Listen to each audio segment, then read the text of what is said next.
Hi guys, in today's episode we're going to be talking about how to be the main character. And what is the main character in life, you know? We're using the analogy of the movie, and the main character is the best one in the movie. So your life is a movie and you're the main character. So act like it. Alright, and if you're new here, this is Black Vision Network. We like to make videos regarding education, healthcare, counseling, and business, especially in the Black community. And our videos are meant to give you tips and motivation and inspiration on how to be better in all those areas. Alright, so let's get right to it. Step one. What's the main thing that you can do to have main character energy is not care what other people think. Number one thing you have to do, and that comes from being comfortable in your own skin. So you have to develop a confidence in what you're doing, confidence in yourself that there are going to be people who are going to have negative comments, insecure comments, bad things to say about whatever you feel or whatever you decided your goal or purpose in life is. You have to ignore it. Even use it as encouragement. A lot of times I look at, look at the source of where that commentary is coming from. A lot of times people will tell you can't do something because they're scared to put themselves out there like that. And so if you recognize that, use that encouragement. They're silently jealous of you that you had the confidence to put yourself out there on that platform and they couldn't. Yeah. And just like not caring what anybody thinks, like you have to really care about what you think. Like we were like deep diving or something, because me and Theo always have deep talks all the time, and he was like saying to me, he was like trying to make a decision, and it came down to like what he wanted to do versus what people would think of him. And I was like, I think that's your answer right there. And I was like, you know what I'm talking about? No, I'm trying to think. On the way to the basketball game, what were we talking about? I don't know. That's just still move on. Oh. Just move on. Well, anyways, he says I have a bad memory, but I think it's really important to just really not care what people think, and that's hard. Like when it comes down to a decision and you're like hesitant about it, really ask yourself why you're hesitating. It's because you're scared that people are going to say something, or is it because it's actually a bad idea? And if it's because you're scared of what people will think, do it. Just do it, and you'll be proud of yourself for doing it anyway. And before you know it, people will be applauding you for doing it because they were scared to do it themselves. So what's step number two? And I think this may even should go before step one, but you have to know what you're doing, what you want to do. You can't be confident and be secure in going out there and ignoring the world, going in with the blinders and attacking full force if you don't know what you want to do. You're not planning.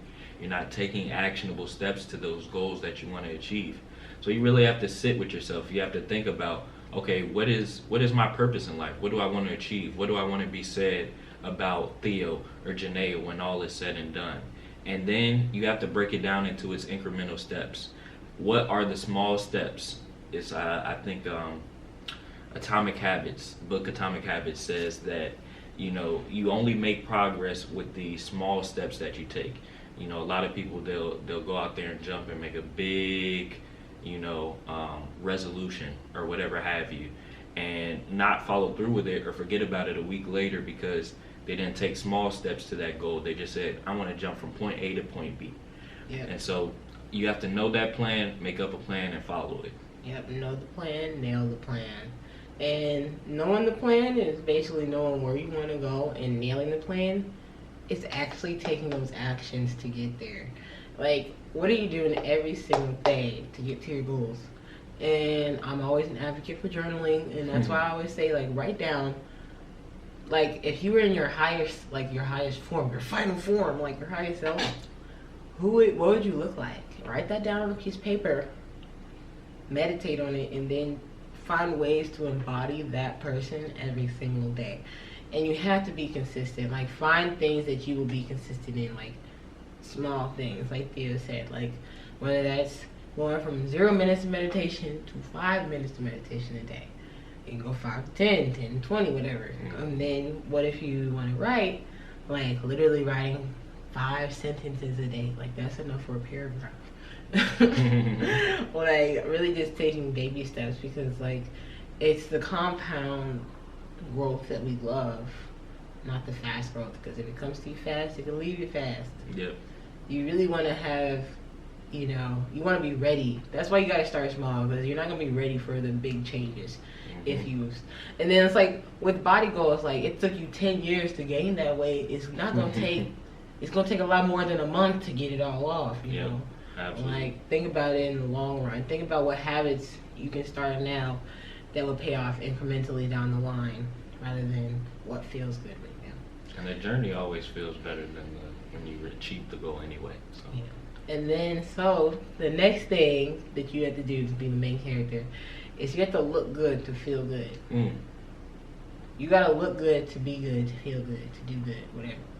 Because like when you look good, whatever that looks like to you, you feel more confident in yourself. Like how you dress your body is kind of shows the pride that you have in who you are.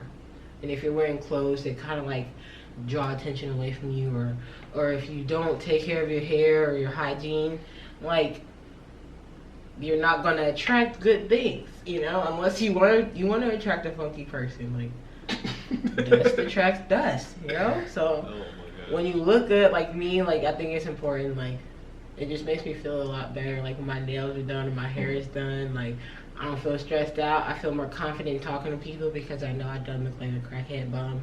So, And that even goes back to knowing the plan. Like, know what makes you feel good. Like, for me, it's kind of tough, like, sitting here working from home, being on Zoom calls for 8 hours a day in my shorts. Because, like, I'm into fashion. I'm into shoes. I get energy from, putting on a nice outfit, going out, getting a compliment. Hey, nice shoes, nice outfit. I like how you put that together, whatever have you. So do things that make you feel good. If it's going to, get your nails done, your hair did, go ahead and do that. Invest that time in it. And even another thing I would say that's very important, and this comes from asking it is given, is what they say in asking it is given is how good you're feeling is directly related to how much you're allowing or disallowing the good things that you want to come to you. And so basically they operate on the premise that there's no real bad in the world. Everything in the universe is moving towards your favor. But what you're experiencing is a direct result of how much you're blocking those things from yourself or allowing it in. So you have to do the things that allow it in.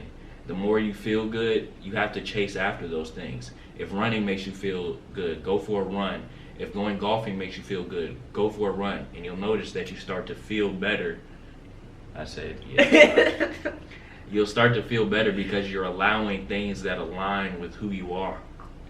Excuse me. And what you enjoy. Yeah.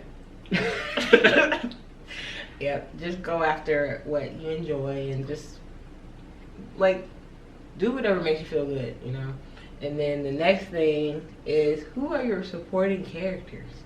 Who's on your movie's cast? Like, the supporting characters are there to make the main character look good. Oh, and for the last one, look good, feel good. Don't you notice that in all movies, the main character is the best looking one? Well, I'm just kidding. Well, most movies, the main character, whoever is like the main person, like they cast the best looking person. That's how they put most time into. Yeah. So, yeah. So, be the best looking person in your movie. And then, the next person is, who are the supporting characters? Like, the supporting characters are there to make the main character's storyline better. Yes. And there's a reason, like, that they have awards for those positions. Like, when people get awarded for being a great supporting cast or supporting role member, like, you need that. That can make break a series, show, movie, so it can make break your life too. Don't let anybody guilt you into keeping them around if they're not supporting you. The people around you have to add value. No, I'm not saying you're a leech either. You have to be a person of value as well and add value. But when you are a person that does that, you need people around you that are going to contribute to you as well. It has to be like a back and forth. It can't just be like all take, or all give. Like, you need people along the way. There's a reason that the Bible and God focus so much on companionship, and it's important in this life. Yep. So that's all we got for you on this episode. Be the main character in your movie. Who are your supporting characters? Are you the best looking person? Are you paying attention to everybody else's life instead of your own? Are you not caring what other people think? Mm-hmm. Are you doing what makes you feel good? Are you running the show? Until next time. Peace.